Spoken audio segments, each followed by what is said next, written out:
यदि तपाईँ 2026 मा युके अप्लाई गर्न चाहनुहुन्छ र यो कुरा तपाईँले सच्याउनु भएन भने तपाईँको भिजा अवश्य पनि रिजेक्ट हुनेछ। र 2026 मा यदि कोही स्टुडेन्ट भिजामा युके आउन चाहन्छ भने उसले के कुरामा ध्यान दिनुपर्छ भन्ने कुराहरू चाहिँ यो भिडियोमा भन्न गइरहेको छु म।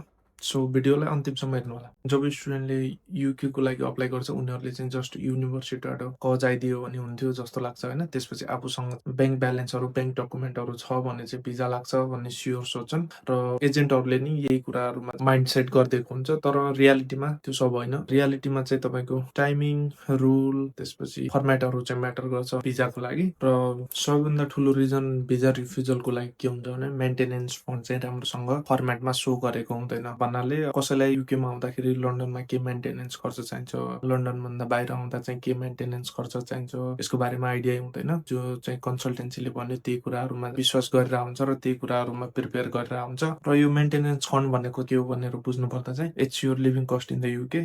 यो चाहिँ ट्युसन फीसँग रिलेटेडै हुन्न। तपाईँले ट्युसन फी तिरिसकेपछि जुन ब्याङ्क स्टेटमेन्ट देखाउनुहुन्छ त्यसलाई चाहिँ मेन्टेनेन्स कस्ट भन्छ। मिनिमम 9 मन्थको लागि देखाउनु नै पर्छ किनकि युके को एकाडेमिक मन्थ भनेको 9 मन्थको हुन्छ। त्यही भएर मिनिमम 9 मन्थको लागि चाहिँ देखाउनु पर्छ। र यदि तपाईँ लन्डनमा आउँदै हुनुहुन्छ भने यसको अलमोस्ट 1500 पाउन्डको आसपास हुन्छ भने लन्डनभन्दा बाहिरको अरू सिटीमा आउनु सोच्दै हुनुहुन्छ भने अराउन्ड 1100 को आसपासमा चाहिँ मेन्टेनेन्स खर्च तपाईँले 9 महिनाको लागि देखाउनु नै पर्छ।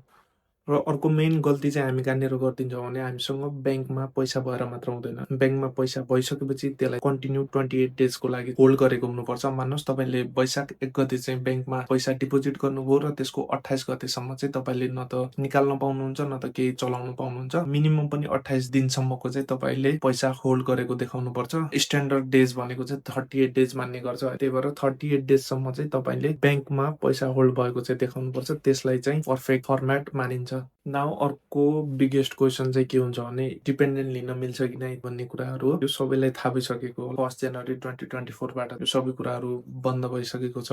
यदि तपाईँ मास्टरमा ब्याचलरमा आउँदै हुनुहुन्छ भने चाहिँ युकेमा डिपेन्डेन्ट ल्याउन पाउनुहुन्न। सम रियर कोर्सेसहरू हुन्छ जस्तै रिसर्च कोर्सहरू भयो, पिएचडी भयो वा त अरू कुनै डक्टोरियल कोर्सहरू, त्यसमा चाहिँ तपाईँले डिपेन्डेन्ट ल्याउन पाउनुहुन्छ। त्यो बाहेक अरू कोर्समा चाहिँ तपाईँले डिपेन्डेन्ट ल्याउन पाउनुहुन्न। यदि कोही एजेन्टले कन्सल्टेन्सीले डिपेन्डेन्ट लिन पाउँछ भने तपाईँ सावधान हुन जरुरी छ। तपाईँले चाहिँ कुनै हालतमा पनि डिपेन्डेन्ट ल्याउन पाउनुहुन्न। सो रुल नम्बर 3 पिएसडब्ल्यू को बारेमा कुरा गरौँ। यदि कोही स्टुडेन्ट यहाँ मास्टरमा आइसकेको छ र त्यसको आधा सेमिस्टर सकिएको छ, आधा सेमिस्टर मात्र बाँकी छ र त्यसको कोर्स 2026 डिसेम्बर 31 भन्दा अगाडि सकिन्छ र 31 भन्दा अगाडि चाहिँ उसले पिएसडब्ल्यू अप्लाई गर्यो भने उसलाई चाहिँ 2 वर्षको पिएसडब्ल्यू पाउँछ। र त्योभन्दा पछि 2027 बाट जसले पिएसडब्ल्यू का लागि अप्लाई गर्छ उनीहरूको लागि चाहिँ पिएसडब्ल्यू 18 महिना मात्र हुन्छ। This much on this video. मैले चाहिँ 3टा कुरा मात्र यो भिडियोमा छलफल गरेको। पहिला चाहिँ तपाईँको मेन्टेनेन्स फन्ड, त्यसपछि डिपेन्डेन्ट रिलेटेड अनि त्यसपछि पिएसडब्ल्यू रिलेटेड। यदि कोही स्टुडेन्ट युके को लागि सोच्दै हुनुहुन्छ भने यो कुराहरू ध्यानमा राख्नु होला। र तपाईँलाई के अरू टपिकहरूमा चाहिँ बुझ्न मन छ भने तपाईँले मलाई कमेन्ट बक्समा कमेन्ट गर्न सक्नुहुन्छ। म चाहिँ सकेसम्म त्यो टपिकको बारेमा चाहिँ अर्को भिडियोमा छलफल गर्नेछु। त्यसको लागि मेरो च्यानललाई तपाईँले सब्स्क्राइब गरिदिनु होला। See you on the next video.